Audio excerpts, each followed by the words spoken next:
I have no idea if this is level right now. In today's video, we're going to be updating some wedding traditions. Let's get into it.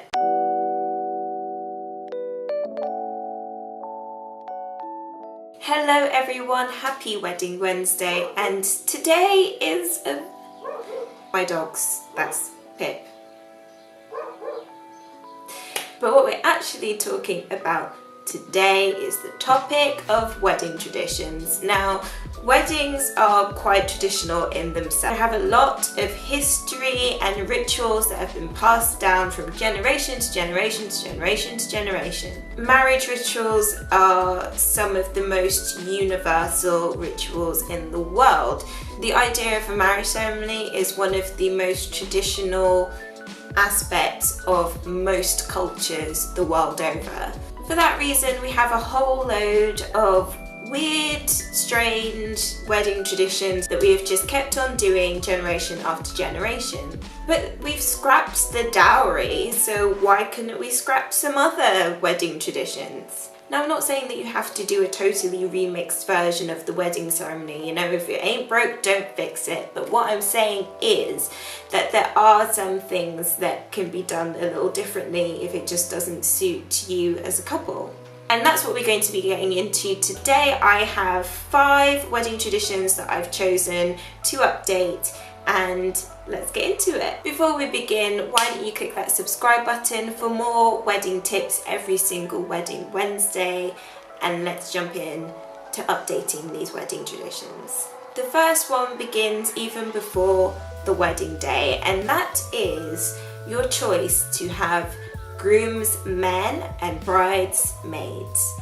Why couldn't you have groomsmaids and bridesmen? Maybe as a woman, some of your best friends are men. Maybe as a man, some of your best friends are women. Maybe as a man, you want a maid of honor instead of a best man. Maybe as a woman, you want a best man instead of a maid of honor. You don't have to do it one way or the other, and it sounds really radical, but it makes a lot of sense. A lot of us have mixed genders in our friendship groups. Why not honor that very special man or very special lady in your life by making them a groomsmaid or a bridesman? Why do you have to have them gender split? This is not for everyone. Some people will argue that it makes your photos unsymmetrical, or some people will say that you can't dress a man in a bridesmaid's dress and you want all of the bridesmaids' dresses to be the same. I get it, I understand, I really do, but there are ways around it. Why don't you have your best man as part of your bridal party in a same colour suit as the bridesmaids' dresses? I have featured a groom suit that is bright pink. They are out there. You can find suits that will suit your colour scheme. You can even have buttonholes that match bouquets, and that maybe that buttonhole is particularly special and shows that he is your best man. He is your right-hand man. He is really important. You don't have a maid of honor, you have a man of honor. I don't mean to offend anyone here. I'm not starting a gender war, it's just an idea. What do you think? The second wedding tradition that we should update is not seeing each other before the wedding ceremony. I know, don't lose me here, don't lose me, okay? I know this is a little bit radical, but it has become more and more popular to do first looks on the wedding day, and I absolutely adore first looks.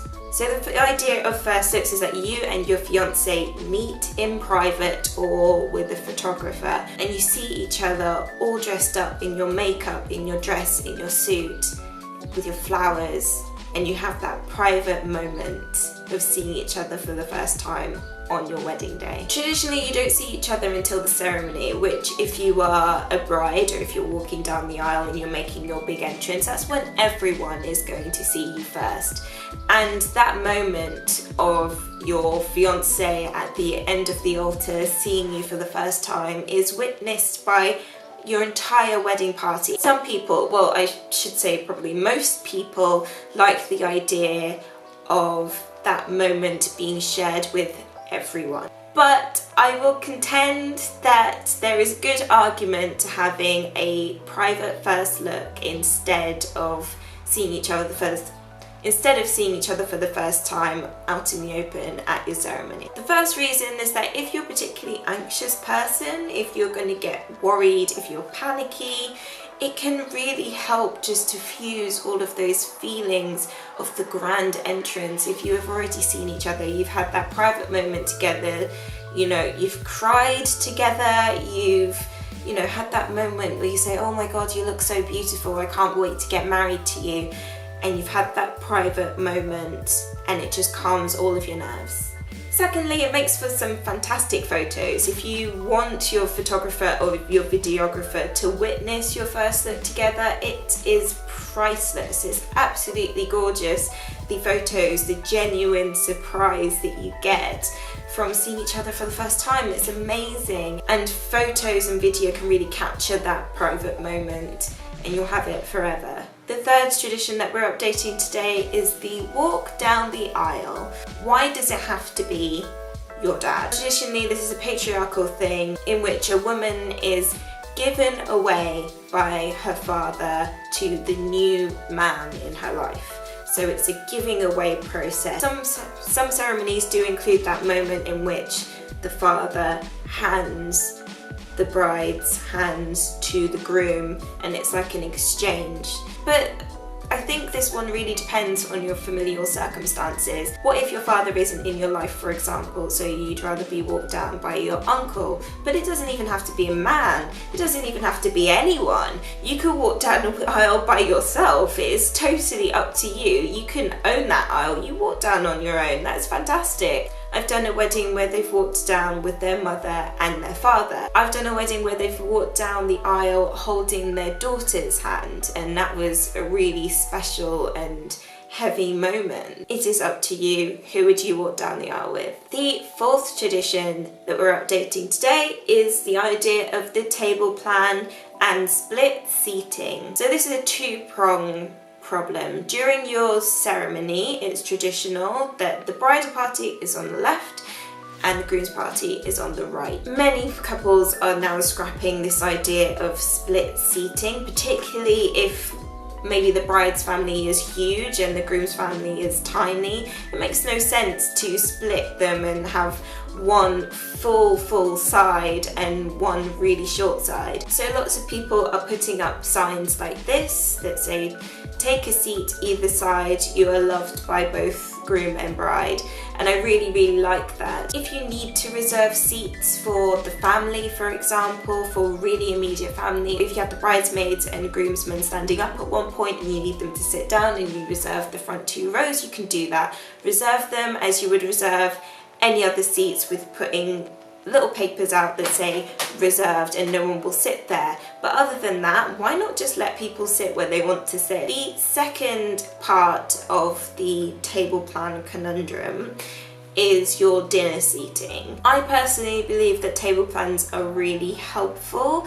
It helps you to balance out where people are seated. I know that it's an absolute nightmare to have to do. It's really difficult sometimes and it can be quite time consuming, but once it's done, and it is a much more orderly system in which people can sit where they need to sit. This is really important if you have any babies coming as well, because you need to put in high chairs in the appropriate spaces. Table plans are also really important when it comes to dietary requirements. So say if you have a vegan or a celiac and the caterers need to know where they are so that they can serve them the appropriate food. Maybe it's a different menu to what the rest of the party are having. Table plans are really important in that respect. However, if you have long tables and it is a self-service food situation, kind of like street food, which I'll get onto, spoiler alert for the next tip, then there's no real reason why you need a table plan. If you want people to mix and mingle and they are going up to get their own food, and there's no reason why you absolutely necessarily need to have a table plan. And the final tradition that we're going to update today is the idea of seated dinner service. And I've touched on this one in the previous point, but Why do you have to have a 3-course meal like at a restaurant? Why do you have to have it brought to you? Why can't you have street food? Street food is fabulous. You can have different stalls that serve different types of food. I've done a wedding where there was a Brazilian churrasqueira, like a what's the word? Barbecue, kind of like a Brazilian barbecue kind of thing, and people could go up and they slice the meat for you, and for vegetarians they had halloumi. I've done a wedding where they had 3 different sort of food stalls, and they had American food, so your hot dogs, your ribs, your hamburgers, things like that, potato salad, etc. We also had a Spanish food stall, so paella, all these sorts of different types of paella, a vegetarian one, a fish-based one. It was incredible. The food was amazing, and it meant that people could really customize what they had. It also serves you better if you have a more relaxed vibe to your wedding, and for example you don't want to have a table plan, then food stalls are ideal.